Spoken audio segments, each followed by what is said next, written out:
Маша Баага хүүхэлдэйн киноны Маша охины дүрийг 8 настайгаас эхлээд 80 настай буурал хүртэл анддаггүй. Яг үүн шиг Монгол ахуйг илтгэж, ёс заншил, соёл түүхээ таниулж чадах үз Үлгэрийн Баатар хүүхэлдэйн киноны дүрийг комик ном, анимашн хүүхэлдэйн киногоор дамжуулан олон улсад гаргах талаар салбарынхан өнөөдөр хэлэлцэж байна.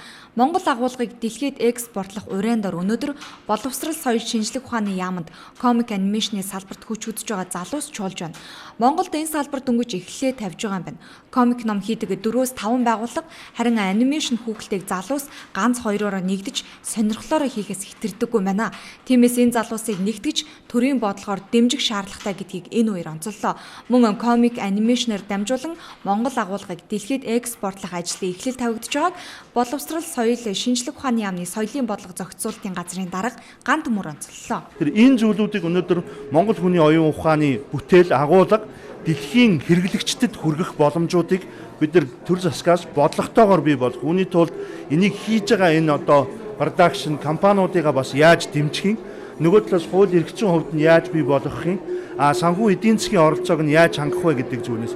Инхийн тулд өнөөдөр бид нар энэ чиглэлээр ажиллаж байгаа хүмүүсүүдэд бас урьж энэ чиглэлийг нь бодлогоо танилцуулах замаар тун удахгүй бид нар дэлхийн зах зээл рүү гарах тэр боломжуудыг үүсгэх. Монгол агуулгыг дэлхийд сурталчлах ажлын хүрээнд өмнө нь Монголдуу дэлхийд төслийг хэрэгжүүлж байсан.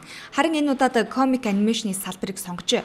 Учир нь комик ном анимашн хүүхэлдэйн цэвэр дүрийн бизнес гэж байна. Альва нэг дүрээр цуврал хийж адал явдалтай учруулж олонний сэтгэлд хоногшуулахад энэ салбарын утга учир оршдог юм байна. Тиймээс комик ном анимашн хүүхэлдэйн Монгол дүр, Монгол ахуйг олонд таниулах замаар экспорт хийх боломжийг бүрдүүлнэ гэлээ. Бидний харж байгаа комикс анимашн чиглэл маань өөрөө бусад юу гэдгийг салбар чиглэлтэй харьцуулах юм бол харьцангуй хурдан үр дүнд хүрж монголчуудад юу гэдгийг нэг чухал контентын салбар болох магадлал байна гэдгийг хэлж байгаа. Мөн орчин цагийн хүүхдүүдэд комик номоор дамжуулан түүх соёл уламжлалыг таниулах боломж олгоно гэж үзэж байна. Энэ ажлыг дотоодын комик номны үйлдвэрлэгчид аль хэдийн эхэлжээ. Цандалаа цэндэл бол охтуудад зориулсан. Тэгээд байгалаа хамгаалах, их орноо хайрлах, эколог, найз нөхөд үерхэл хийж юу юм гэдгийг харуулдаг байхгүй. Тэгээд нэг охин бол ишиг энэ хоёрын ер нь бол үерхлийн тухай гардаг. Тэгээд энэ хоёрын ийм адал явдалтай зүйлүүдээр байгаль орчноо яаж хамгаалах вэ? Охтууд яаж бие биентэй бусдад имэйлтэй бусдыг хайрладаг болж хүмүүжих вэ гэдэг тийм зөвлөгөө өгч явдаг. Хамгийн чухал юугаараа гарах вэ гэдэг маань өөрсдөө ёс сурталчилсан. Манайхан хүүхдүүд маань илүү хүүхдтэй нэг үзэхээс илүү манай бомбардаа юм уу энэ марцайхаа энэ хүүхдээ өөрсдөө Монголын хүүхдээ бадрыг мэдгэзлүү гадаад ийм Том Жери Супермен Бэтмен энэ хүүхдийг илүү үзэж байгаа.